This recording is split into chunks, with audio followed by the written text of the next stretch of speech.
지금 수도권 지역이 온라인으로만 허용이 돼서 구리 먼저 연사 가서 드려야 되는데 가도 텅빈 예배당밖에 못 가서요. 순서를 좀 바꿔서 기름로부터 예배를 인사를 이렇게 드리게 됐습니다.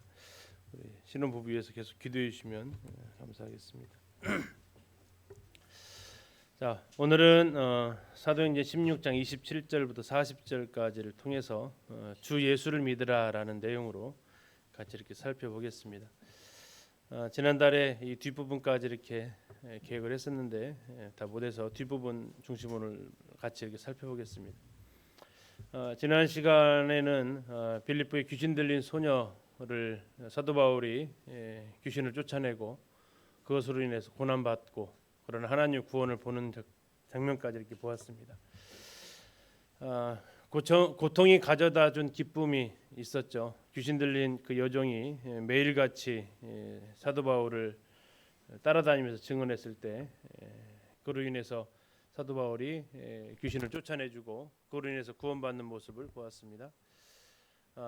또 그 일로 인해서 감옥에 갇혔지만 오늘 보시겠지만 그 일로 인해서 또 간수가 구원받는 모습을 볼 수 있습니다. 한 생명이 태어나기 위해서 해산의 고통이 있듯이 한 영혼들이 이렇게 구원받고 하나님께 돌아오는 가운데서도 이러한 산고의 고통이 있음을 보게 됩니다. 두 번째 장면에서 사도 바울이 감옥에서 하나님께 드렸던 기도와 찬송이 있었습니다. 귀신을 쫓아낸 대가로 그에게 돌아온 것은 감사가 아니었고 오히려 채찍이었고 착고에 채워지고 깊은 옥에 갇히는 수모를 겪어야만 했습니다. 아마 등에 피가 나도록 매를 맞았을 거고요. 한밤중까지 깨어나지 못했던 그들은 한밤중을 지나는 가운데 깨어나서 하나님 앞에 기도하게 되고 하나님 앞에 찬송을 하게 됩니다.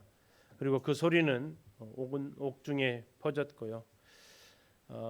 때로 우리가 생각했지 않았던 그런 고통의 순간이 그리고 그 시간적으로 봤을 때 와 지금 칠흑같이 어두운 한밤중을 지날 것 같은 순간이 우리에게 오더라도 그때 우리가 잊지 말아야 될 것은 바로 기도하고 찬송하는 것이었습니다. 왜 그러냐면 기도할 때에 하나님의 능력이 나타납니다. 기도와 찬송을 조용히 한 것이 아니라 옥중이 다 들리도록 기도와 찬양을 했을 때에 옥토가 움직이고 문이 열리고 사도들이 매였던 것이 다 벗어졌던 것처럼 우리가 기도할 때에 우리 삶의 어려운 순간에 기도할 때에 내 삶에 견고하게 변화될 것 같지 않았던 순간들이 변화되어지고 갇혔던 것들이 열려지고 나를 올감했던 것들이 벗어지는 일들이 동일하게 우리 가운데 일어날 것입니다. 사도 바울은 이러한 일들을 통해서 또 하나님의 구원하심과 또 역사를 같이 경험하게 됩니다. 오늘은 이제 주 예수를 믿으라고 사도 바울이 외쳤던 그 말씀을 토대로 27절부터 같이 보시겠는데요.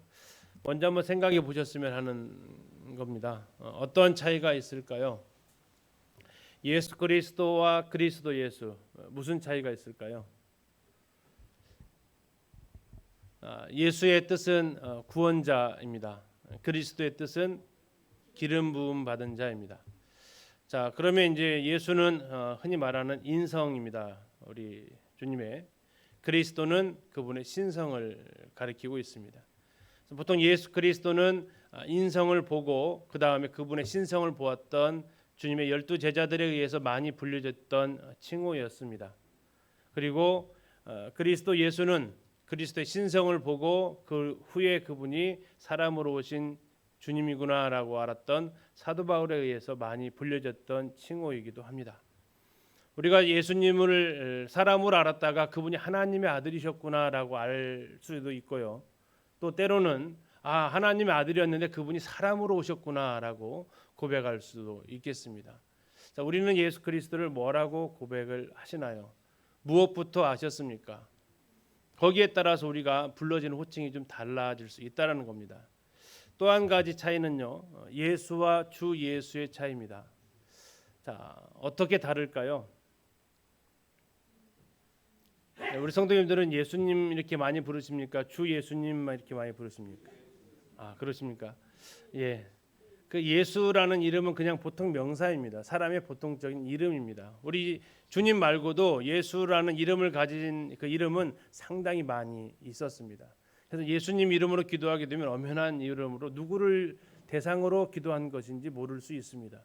그래서 성경은 주 예수라고 이렇게 이야기를 하고 오늘 사도 바울이 외치는 것도 역시 주 예수라고 외칩니다.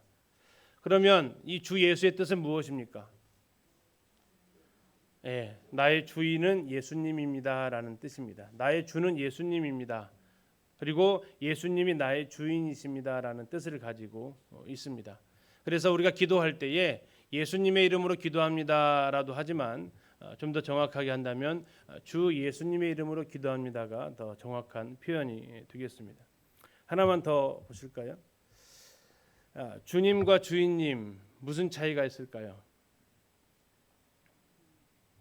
주님과 주인님 우리는 어떻게 부르십니까? 주님이라고 부르십니까? 주인님이라고 부르십니까? 주님이라고 많이 부르시죠. 혹시 주인님 하면서 기도하시는 분 계십니까? 잘 안 하시죠. 근데 느낌은 어떤 게 더 이렇게 내가 종 같습니까? 그죠? 주님 하면서 내가 종이라는 생각을 별로 안 하시죠. 근데 주인님 하면 내가 종이구나라는 생각을 바로 하게 됩니다. 이게 이 주님 하면 이게 을에 그냥 부르는 듯한 호칭처럼 생각하기 쉽습니다. 그러나 정확한 이 주님의 뜻은 주인님입니다. 나의 주인이라는 얘기죠. 그러면 자연스럽게 이 단어는 관계를 나타내는 단어이기 때문에 그것을 호칭하는 사람은 나는 종이라는 것을 따라붙게 됩니다. 우리 그리스도 예수 우리 주님을 나는 어떻게 호칭하고 있는가, 이것이 호칭은 굉장히 중요한 거죠. 그 사람을 부를 때 이 관계를 특징 지어주게 됩니다. 지금 뭐 신혼부부 이렇게 했지만 전에는 아마 뭐 형제님 자매님 이렇게 불렀을 겁니다. 설마 결혼하고도 그렇게 부르지는 않겠죠. 결혼하고 그렇게 부르면 안 됩니다. 그러면 누구도 그렇게 불러줄 수 있는 단어죠. 그러면 아내만이 불러줄 수 있는 단어가 있고 호칭이 있고 남편만이 불러줄 수 있는 호칭이 있다라는 겁니다. 그것이 뭡니까? 우리 신랑 뭐라고 불러야 돼요? 그죠. 그 호칭은 형제님 이외에는 누구도 불러줄 수가 없는 호칭이에요. 자매님 뭐라고 불러야 돼요?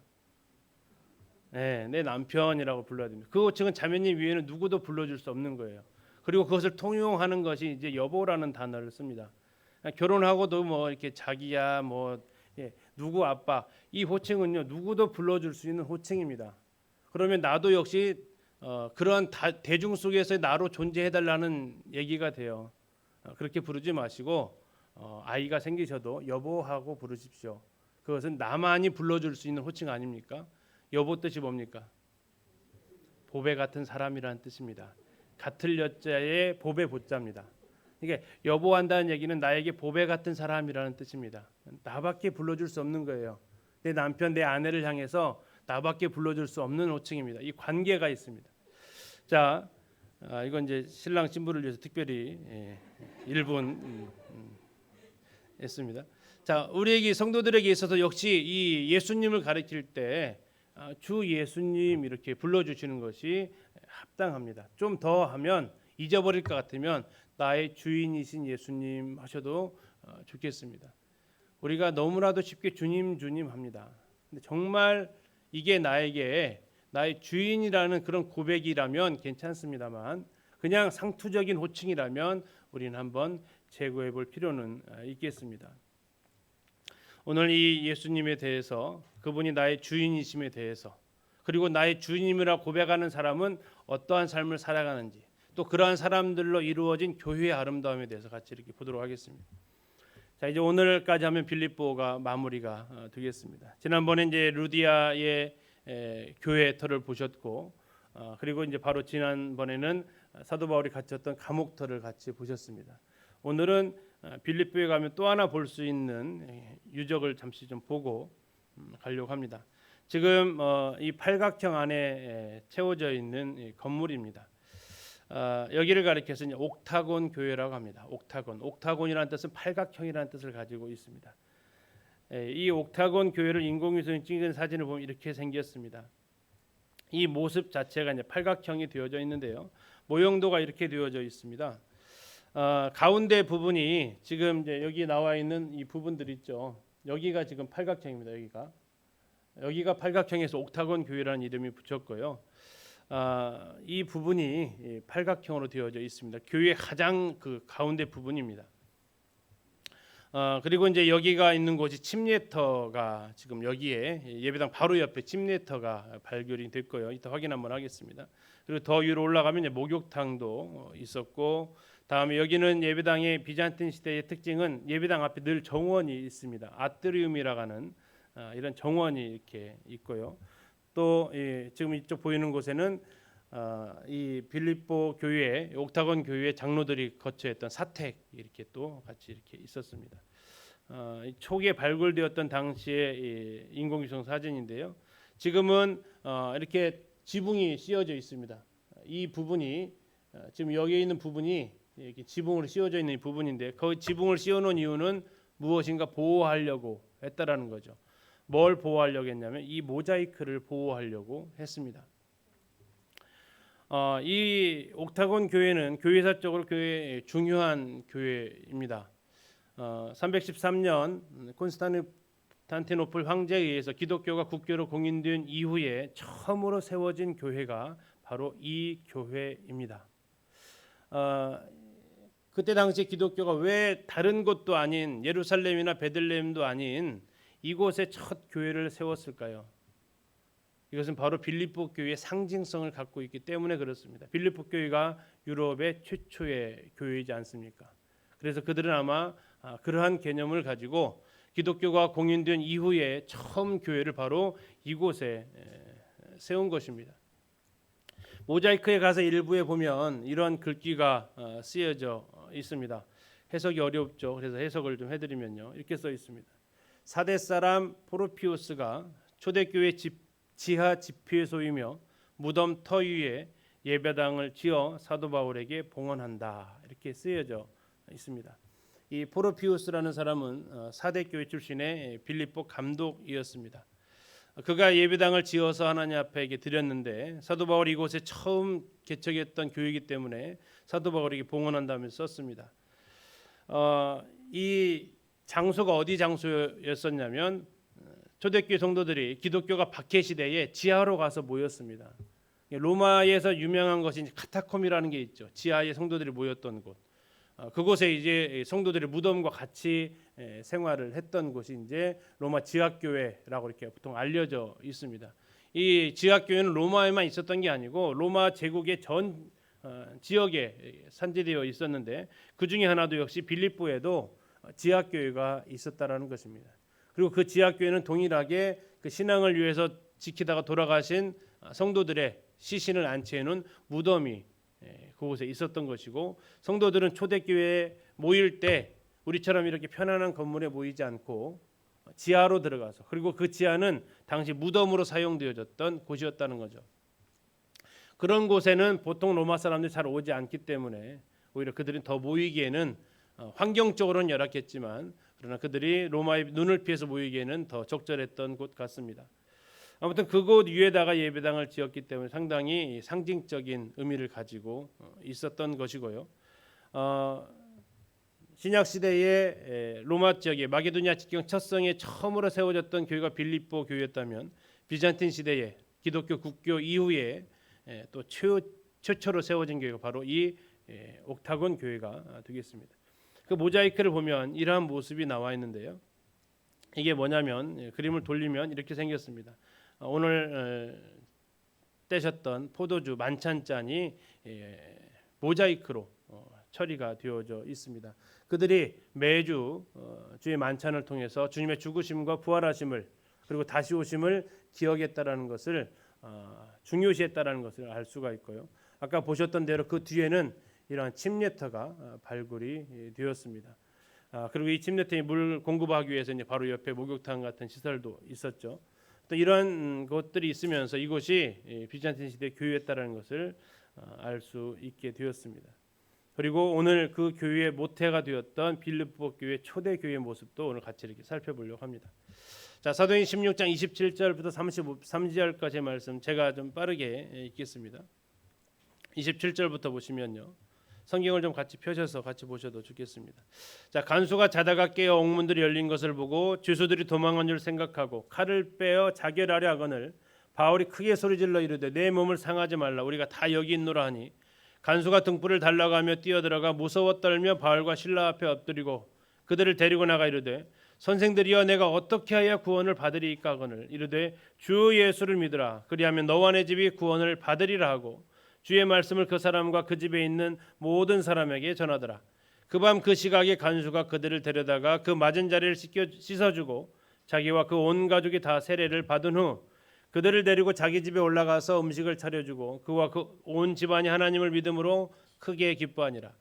날이 새매 상관들이 부하를 보내어 이 사람들을 놓으라 하니 간수가 그 말들을 바울에게 말하되 상관들이 사람을 보내어 너희를 놓으라 하였으니 이제는 나가서 평안히 가라 하거늘 바울이 이르되 로마 사람인 우리를 죄도 정하지 아니하고 공중 앞에서 때리고 옥에 가두었다가 이제는 가만히 내보내고자 하느냐 아니라 그들이 친히 와서 우리를 데리고 나가야 하리라 한데 부하들이 이 말을 상관들에게 보고하니 그들이 로마 사람이라는 말을 듣고 두려워하여 와서 권하여 데리고 나가 그 성에서 떠나기를 청하니 두 사람이 옥에서 나와 루디아의 집에 들어가서 형제들을 만나보고 위로하고 가니라. 자, 이 상황은 대략 이렇습니다. 기도와 찬송을 했을 때에 옥터가 열렸고 그 사실을 안 간수는 이제 나는 죽었구나라고 합니다. 그러나 사도 바울이 우리 도망가지 않았으니까 걱정하지 마라 하고 그들 앞에 이 간수는 엎드려 구합니다. 내가 어떻게 해야 구원을 얻으리까? 그때 사도 바울이 외친 말이 우리가 그 참 유명한 주 예수를 믿으라. 그리하면 너와 내 집이 구원을 얻으리라. 지금도 이 말씀 붙잡고 기도하시는 성도님들이 많이 계십니다. 자, 그 역사가 이루어졌고요. 이 간수는 그 이야기를 듣고 그의 온 가족을 다 모읍니다. 그 밤중에. 그리고 그 가족들이 복음을 듣습니다.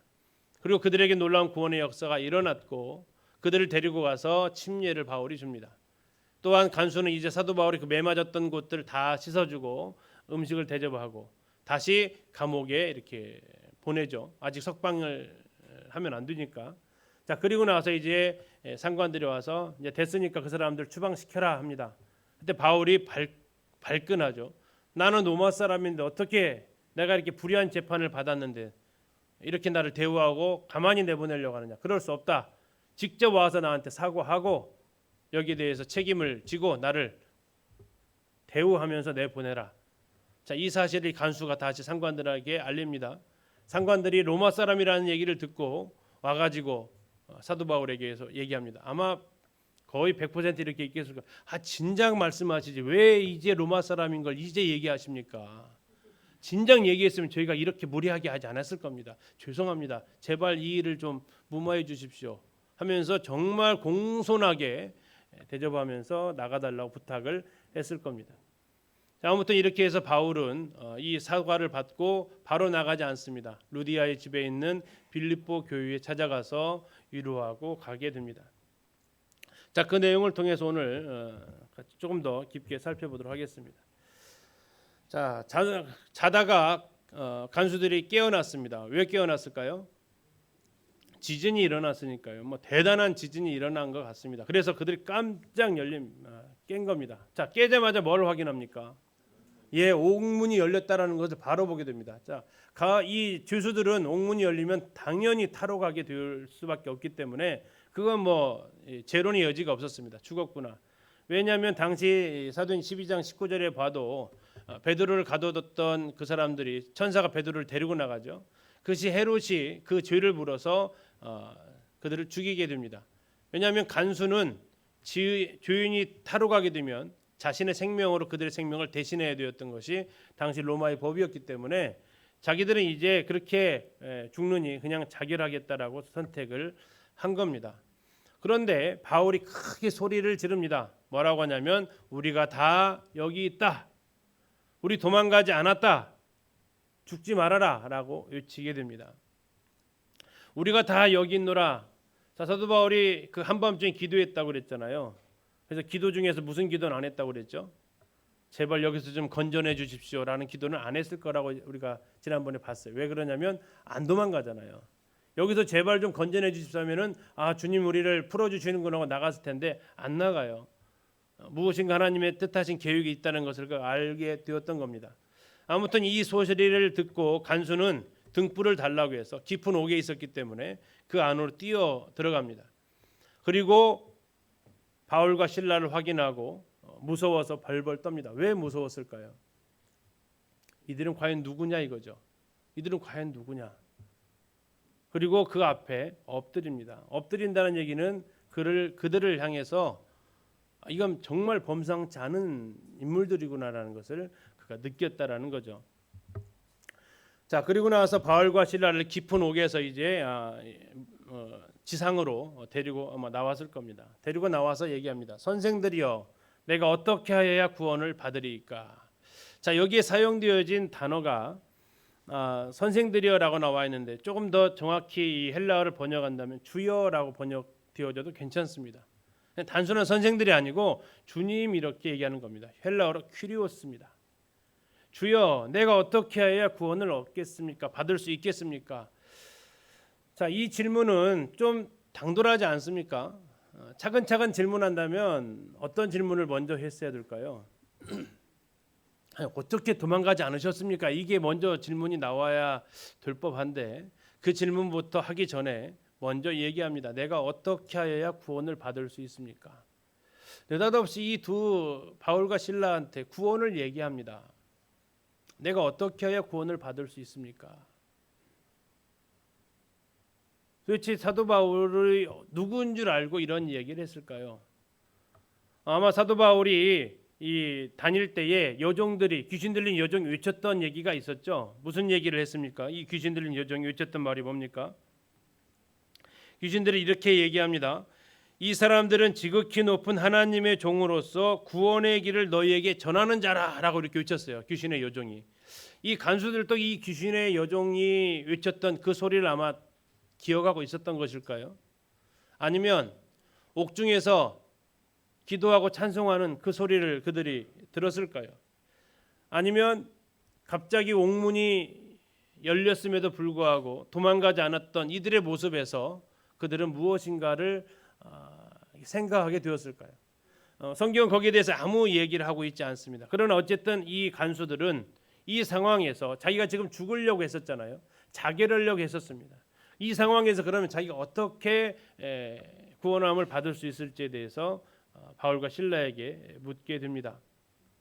이때 바울의 답변입니다. 참 심플합니다. 뭐라고 합니까? 주 예수를 믿으라. 그리하면 너와 내 집이 구원을 받으리라. 자, 여기서 첫 번째 이 주 예수를 믿으라. 주라는 단어는 거의 같은 단어입니다. 큐리오스에서 나온 단어입니다. 그런데 이 이야기입니다. 우리가 주가 아니고 내가 주가 아니고 주는 누구다? 주는 예수가 주다라고 얘기하는 겁니다. 예수 그리스도가 주다. 그러니까 나에게 구원을 요청할 게 아니라 그 예수를 너희가 믿어야 된다라고 지금 이야기를 하고 있습니다. 유일하신 주님인 오직 한 분이신 그분 예수 그리스도가 너희의 주인이시다라고 이야기를 하고 그분을 믿을 때에 구원을 얻을 수 있다라고 얘기하는데 하나 더 얘기하죠. 너뿐만 아니라 누구도요? 너의 집도 구원을 받으리라라고 이야기를 합니다. 너와 내 집이 구원을 받으리라.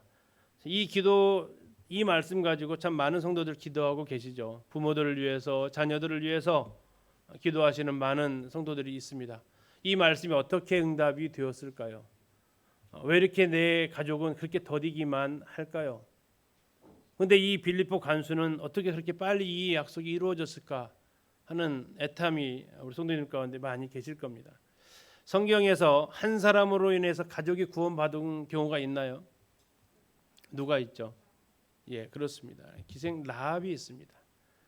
기생 라합이 있는데 우리는 잠시 여기서 한번 이 묵상하면서 생각을 좀 해봤습니다. 이 여리고에 있었던 기생 라합은 가나안 첫 성에 있었습니다. 이 빌립보는요 마게도냐 첫 성이라고 나와 있습니다. 출애굽한 백성들이 들어가서 처음으로 맞닥뜨린 성이 여리고성이고 그 여리고성에 있었던 여인이 바로 라합이었습니다. 그리스로 넘어오면서 처음으로 맞닥뜨렸던 성은 빌립보 성이었고 그리고 지금 만나고 있는 그 사람은 간수였습니다. 이 두 사람의 공통점이 뭐냐면 그의 가족들이 구원함을 받았다라는 것입니다. 하나님 이 첫 성에서 구약에서는 한 여인, 또 신약에서는 한 간수를 통해서 하나님의 구원의 역사를 이루어 가십니다. 자, 라합은 어떻게 그의 가족이 구원을 받을 수 있었습니까? 여호수아를 보니까 어떻게 했다고 나옵니까? 가족들을 전부 다 자기 집으로 불러 모았습니다. 그 여리고성이 공격당한 그날에 모든 가족들을 자기 집으로 다 초대를 해서 그 한 집에 머물렀다고 얘기하고요. 빌립보 간수는 어떻게 했냐면 이렇게 얘기합니다. 주의 말씀을 그 사람과 그 집에 있는 모든 사람에게 전할 수 있도록 모은 것입니다. 구원은 내가 시킬 수 없습니다. 놀라운 것은 라합과 간수가 했던 일은 우리가 해야 된다는 것입니다. 그것은 무엇입니까? 하나님의 말씀을 들을 수 있도록 자리를 마련하는 것입니다. 우리는 정말 이 일에는 수고를 하셔야 됩니다. 가족들이 하나님의 말씀을 들을 수 있는 환경은 어떻게 됐든 우리가 준비를 해야 되고, 그리고 이 일을 간수는 하게 됩니다. 자기만 아니라 그 집에 있는 모든 사람이 그 복음을 들을 수 있도록 합니다. 주의 말씀을 듣게 했다라는 것입니다. 그리고 그 밤 그 시각에 한밤중에 시간을 연기하지도 않고 기회를 봐서 바로 그 자리에서 이 일을 실행했다고 얘기하고 있습니다. 간수가 바울과 실라를 데려다가 그 맞은 자리를 씻어 주었습니다. 그런데 더 놀라운 것은 그들은 씻어 주었지만 씻음을 받았습니다. 바울과 실라는 매 맞은 자리가 씻음을 받았지만 이 간수와 그의 가족은 뭐가 씻음 받았습니까? 주의 씻음을 받았습니다. 그 온 가족이 세례를 받았습니다. 그리고 그들을 데리고 다시 집으로 올라가서 음식을 차려줍니다. 그리고 그와 온 집안이 하나님을 믿음으로 크게 기뻐했다고 나오고 있습니다. 우리가 기억할 것은 일반 기독교계에서 이 말씀을 근거로 유아 세례를 성경적이다라고 주장을 하고 있습니다. 유아 세례는 할례에서부터 왔습니다. 구약에. 그러나 그들이 근거 구절이 부족할 때 그거 가지고 너와 내 집이 구원을 얻으리라 했을 때 그 집안에 갓난 아이들도 있지 않았겠냐라고 이렇게 얘기하면서 얘기를 합니다. 그러나 성경은 분명하게 얘기합니다. 이 32절에 주의 말씀을 들은 사람들이 34절에서 하나님을 믿었다라고 이야기를 하고 있습니다. 주 예수를 믿으라 그리하면 너와 내 집이 구원을 얻으리라는 이 말씀이 성취가 되어지고 있습니다. 예수를 어떻게 생각하느냐라는 것. 예수를 믿으라 하지 않았습니다. 주 예수를 믿으라고 외쳤습니다. 내가 믿고 있는 예수님이 아니라 내가 믿고 있는 주 예수님이 어쩌면 우리에게는 더 가족들에게 필요할지도 모르겠습니다. 주 예수를 믿은 사람은 그의 삶이 종으로서의 삶으로 달라지게 되어져 있습니다. 어쩌면 우리 가족들은 그 모습을 보면서 무엇이 너를 이렇게 달라지게 만들었니? 라는 이러한 소리를 듣고 싶어 할지 모르겠습니다. 그렇다면 나도 그 이야기를 한번 듣고 싶다고. 아무튼 우리가 해야 될 것은 이제 그 주 예수를, 그 주 예수님의 말씀을 우리 가족들이 듣게 하는데 우리가 힘을 써야 된다는 것입니다. 자, 이제 날이 밝았습니다. 상관들이 이 사람을 놓으려고 하니까 이제 그리고 이 간수가 얼마나 이 소식을 기뻐했겠습니다. 드디어 풀려나는구나. 그런데 사도 바울의 반응은 싸늘했습니다. 이 간수가 와가지고 바울과 실라 선생님 이제 석방입니다. 이제 풀려나셨습니다. 그러면서 얘기합니다. 평안히 가십시오. 우리 평안하다라는 것을 히브리어로는 잘 아시죠? 뭡니까? 샬롬이죠. 샬롬. 이게 헬라어도 있어요. 헬라어도. 자, 한번 따라해 보실래요? 에이레네. 이게 지금 헬라식 평안히 가십시오 인사입니다. 오늘은 집에 가실 때 성도 서로에게 에이레네 하십시오 한번. 이게 뭐냐면 평안히 가라라는 뜻입니다. 이 코로나 시대에 잘 어울리는 인사말 아닙니까? 평안히 가십시오. 에이레네. 이렇게 샬롬도 외치지만 헬라식으로 하면 에이레네입니다. 에이레네. 평안히 가라라고 합니다. 그런데 바울이 얘기합니다. 나 그렇게 못 간다 얘기합니다. 그러면서 얘기하는 거죠. 나는 로마 사람이다라고 합니다. 로마 사람이다. 로마 사람의 권리가 있다라는 얘기입니다. 죄를 정하지도 않고 심판받게 하는 거. 다시 말하면 자기가 항변할 기회도 주지 않았습니다. 그리고 무슨 죄를 졌는지에 판결도 내리지 않고 무작정 때려버렸습니다. 그리고 공중 앞에서 때렸습니다. 모욕을 준 겁니다. 다음에 옥에다가 가두었습니다. 이것은 전부 로마 시민법을 어긴 행동이 되는 것입니다. 그리고 얘기합니다. 가만히 이제 무마시키겠다고, 없던 일처럼 하겠다고. 천만에 아니야, 친히 와서 우리를 데리고 나가야 하라. 그리고 이 소식을 너희 상관들한테 가서 분명하게 전해라라는 겁니다. 한번 생각해 보겠습니다. 사도 바울이 왜 매 맞을 때는 이 권리를 안 썼을까요? 잠깐 하면서 나 로마 시민이요 라고 했으면 매 맞을 일도 없었어요. 그런데 왜 매 맞을 때는 그렇게 조용하더니 이제 매 맞고 나서 왜 매 맞고 나서 시민권을 꺼내드냐 이거죠. 도대체 왜 그랬을까요? 이제 이게 한번 생각을 한번 해보시면서 당시 로마법은 이랬습니다. 이 로마법을 다시 말하면 발렌시안 법과 포르시안 법이 이제 여기 로마법에 해당이 되는데 주요 맥락은 이렇습니다. 이게 책 한 권짜리인데요. 요약하면 이렇습니다. 로마 시민은 본인의 동의 하에서만 재판을 받을 수 있다. 동의하지 않으면 지방 재판이 아니라 가이사한테 항소할 수 있다는 얘기입니다.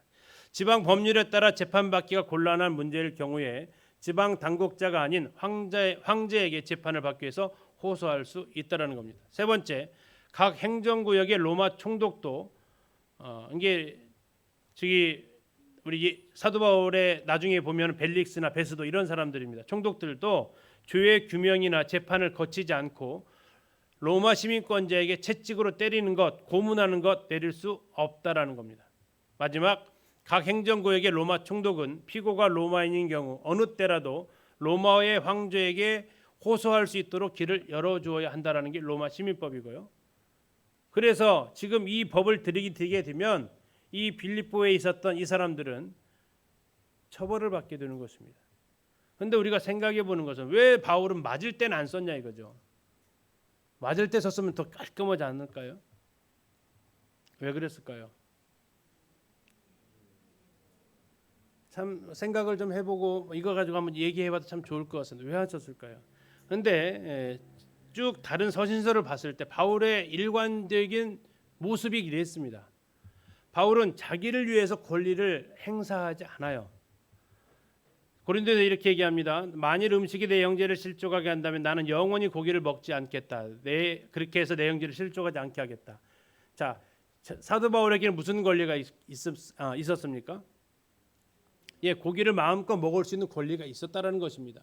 그럼에도 불구하고 형제들이 만약 이것으로서 어려워한다면 나는 이 권리를 뭐 하겠다고요? 쓰지 않겠다라는 겁니다. 빌레몬서는 이렇게 얘기합니다. 내가 그리스도 안에서 아주 담대하게 너에게 마땅한 일로 명할 수도 있으나 도리어 사랑으로서 간구한다라고 얘기합니다. 오네시모를 영접하는 이 문제에 대해서 바울은 빌레몬한테 이런 권리를 가지고 있었다는 얘기입니다. 마땅한 일로 명령할 수 있다. 그러나 이 권리를 나는 쓰지 않는다. 대신 뭐 한다고요? 부탁한다. 사랑으로서 부탁한다. 명령을 하면은 더 쉽게 해결할 수 있는 일이잖아요. 그런데 오히려 부탁을 하고 있다라고 합니다. 그리고 그 결정체는 고린도전서에서 더 많이 나오고 있습니다. 우리가 먹고 마실 권리가 없겠느냐? 우리가 다른 사도들과 주의 형제들과 게바와 같이 믿음의 자매된 아내를 데리고 다닐 권리가 없겠느냐? 어찌 나와 바나바만 일하지 아니할 권리가 없겠느냐? 여기서 일하지 않을 권리는 다시 말해서 전임 사역할 권리가 있다는 얘기입니다. 지금 사도 바울은 일하면서 투잡을 하는 거죠. 일하면서 천막짓는 일하면서 목회하고 있다는 얘기예요.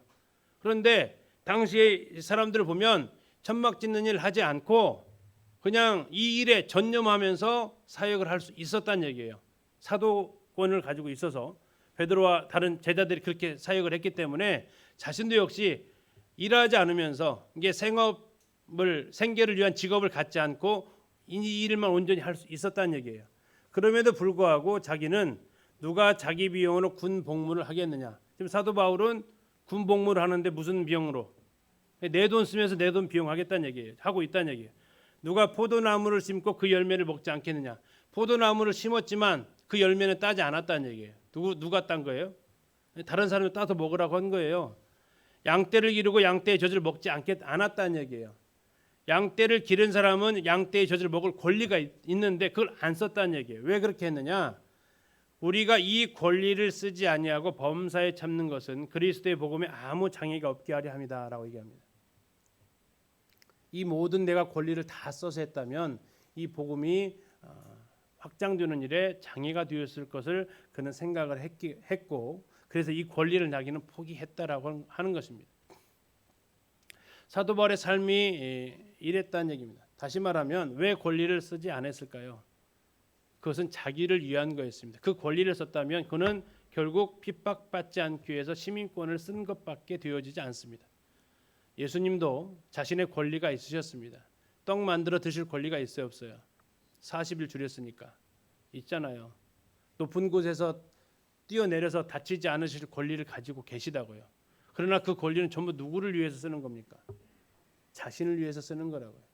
주님은 한 번도 자신의 필요를 위해서 하나님의 능력을 갖다 사용하지 않으십니다. 사도 바울 역시 동일하게 그 예수님을 본받았던 사도 바울도 자신의 필요를 채우기 위해서는, 자신의 유익을 위해서는 그러한 권리를 그는 포기했다라고 얘기하고 있습니다. 쓰지 않았다라고 얘기하고 있습니다.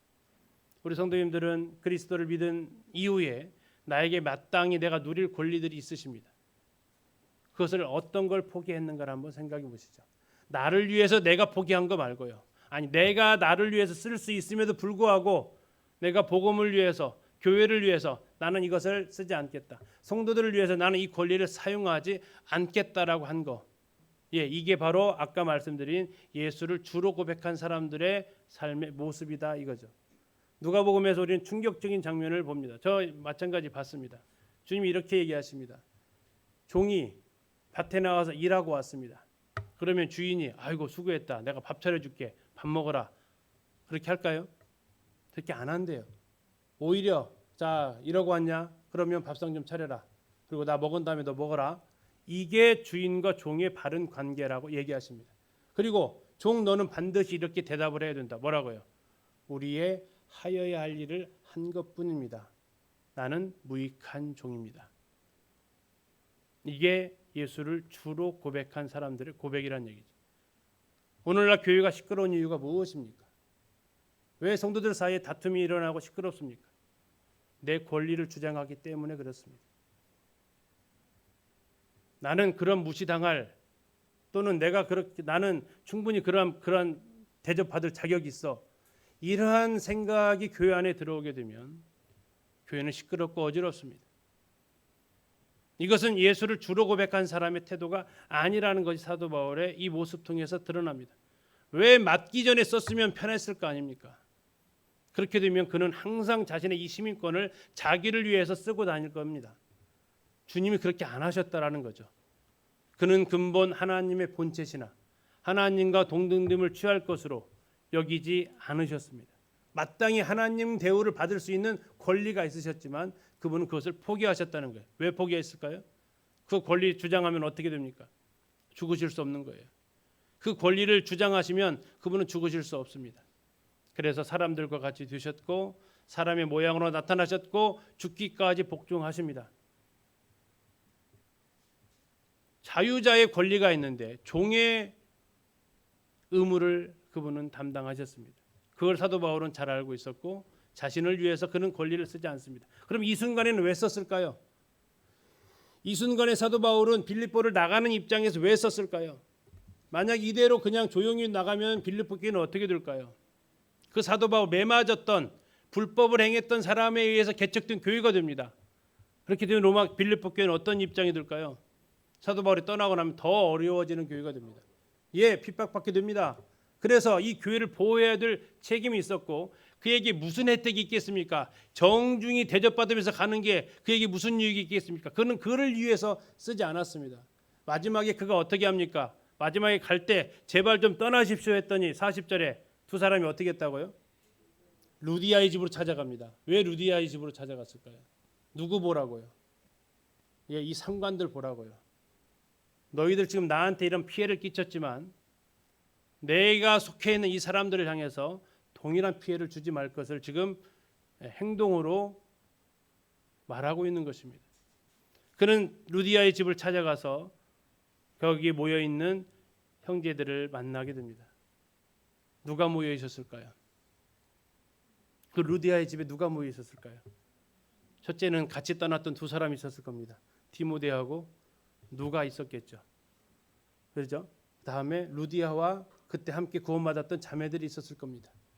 그리고 아마 귀신 들린 여정도 구원받았다면 그 자리에 있었을 것입니다. 구원받았을 거라고 저는 개인적으로 생각을 합니다. 또 아마 빌립보 간수들이 모였을 것입니다. 근데 놀라운 것은요, 누가 누구를 위로했다고 나옵니까? 이 상황이면 누가 누구를 위로해야 돼요? 거기에 있어 루디아 집에 있었던 성도들이 바울과 실라를 위로해야 됩니까? 아니면 바울과 실라가 그 성도들을 위로해야 됩니까? 성도들이 위로해 주는 게 맞잖아요. 사도 바울이 어떻게 하냐 보십시오. 형제들을 만나 보고 뭐 했다고요? 누가 누구한테 한 겁니까? 바울과 실라가 한 거예요. 걱정 마, 괜찮아.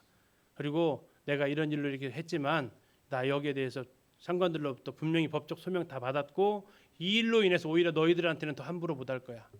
걱정하지 마. 너희들이 왜 맞은 걸로 인해서 마음에 두려워하지 마. 그리고 놀라운 것은 4명이 거기를 빌립보에 왔잖아요. 4명이 다 가지 않았다는 얘기예요. 누가 가냐면 바울과 실라와 디모데만 갔어요. 누가를 떨어뜨려 놔요. 어떻게 할 수 있냐고요? 17장 1절이 그걸 얘기를 하고 있어요. 뭐라고 나와 있습니까? 그들이 했습니다. 그들이. 자, 그들과 그 앞에는 우리가 있었습니다. 우리에는 누가 들어가 있습니까? 내가 들어가 있어요. 내가. 그렇죠? 그들이에는요. 내가 빠져 있어요. 그러면 내가 누구예요? 이 글을 쓴 사람이에요. 이 글을 쓴 사람이 누구라고요? 누가예요. 우리가 갔다는 얘기는 내가 포함되어서 갔다는 얘기예요. 빌립보에. 근데 그들이 갔다고 하는 얘기는 뭐예요? 나는 거기서 빠져나와 있다는 얘기예요. 그럼 나는 어디 있다는 얘기예요? 지금 빌립보에 있다는 얘기예요. 처음 시작하는 그 교회, 그 빌립보 교회에 차마 4명이 갔는데 다 거기에 있지 않고 어떻게 했다고요? 누가를 떨어뜨려 놓은 거예요. 누가를 떨어뜨려 놓고 자 이제 너희 이 누가야 네가 이 빌립보 교회를 잘 돌아봐라 하고 부탁하고 간 거예요. 그리고 들어갈 때는 4명이 갔는데 나올 때는 몇 명이 나온 거예요? 그럼요. 3명이 나온 거예요. 이 빌립보 교회의 시작은요. 한번 생각해 보세요. 지금 16장에서 구원받은 사람이 저 3명이에요. 첫 번째 구원받은 사람 루디아 누구라고 나와 있냐면 하나님을 경유하는 사업가입니다. 여자 사업가였어요. 이방 사람이었습니다. 두아디라 출신이었어요. 터키 땅입니다. 두 번째 귀신 들린 여자 아이 소녀 구원받았습니다. 세 번째 방금 전에 간수 퇴역군인입니다. 그가 구원받았습니다. 공통점이 뭡니까? 저 3사람의 공통점이 뭐예요? 민족도 달라요. 사회적 신분도 달라요. 성별도 다르고요. 뭐가 공통점이에요? 예, 그렇습니다. 예수를 주로 고백한 사람들이 공통점입니다. 그는 우리와 화평이신지라 둘로 하나를 만들었습니다. 빌립보 교회 보니까 저 셋을 하나로 만들었습니다. 원수된 것 곧 중간에 막힌 담을 자기 육체로 하셨습니다. 여기에 나와 있는 중간에 막힌 담 유대인과 이방인을 막았던 그 성전에 있었던 담을 얘기하는데 저 이 3명 사이에 보이지 않았던 사회적 담을 주님께서 자기 육체로 하셨습니다. 법조문으로 된 계명의 율법을 폐하셨으니 이는 이 둘로 이 셋으로 자기 안에서 한 세 사람을 지으셨습니다. 그게 바로 교회입니다. 그리고 그들로 화평하게 하셨습니다. 화평할 수 없는 집단입니다. 또 십자가로 이 둘을 이 셋을 한 몸으로 하나님과 화목하게 하셨습니다. 무엇으로요? 원수된 것을 십자가로 소멸하셨습니다. 그래서 그로 말미암아 우리 셋이 한 성령 안에서 아버지께 나아가는 존재가 되었습니다. 우리 성도님들 옆에 계신 분들 한번 보세요. 뭐가 공통점이세요? 옆에 있는 분들하고 무슨 공통점이 있으세요? 예, 저 십자가 아니면 우리가 이 자리에 같이 앉아 있을 무슨 하등의 이유가 있겠습니까? 직업인들 같습니까? 취미가 같으세요? 성격이 비슷하세요? 공통점이 별로 없어요. 우리 주 예수 그리스도의 저 십자가 외에는 우리에게 공통점이 별로 없어요. 저게 없었다면 알고 지내기가 참 쉽지 않았을 사이 아닙니까? 정말 다르지 않습니까? 어떨 때 성도들을 볼 때 이런 생각도 안 드세요? 와, 진짜 예수님 아니면 정말 감당 안 되는 사람이네. 이런 생각 들지 않으세요? 정말 예수님 필요하긴 필요하시네. 근데 나를 볼 때도 그러잖아요. 예, 예수님 아니면 안 되는 사람들이 모였습니다. 그리고 우리는 정말 다른데 정말 중간에 막힌 담들이 있는데 정말 하나 될 수 없었는데 그리스도 안에서 우리는 하나 되었습니다. 교회 아름다움이 뭡니까?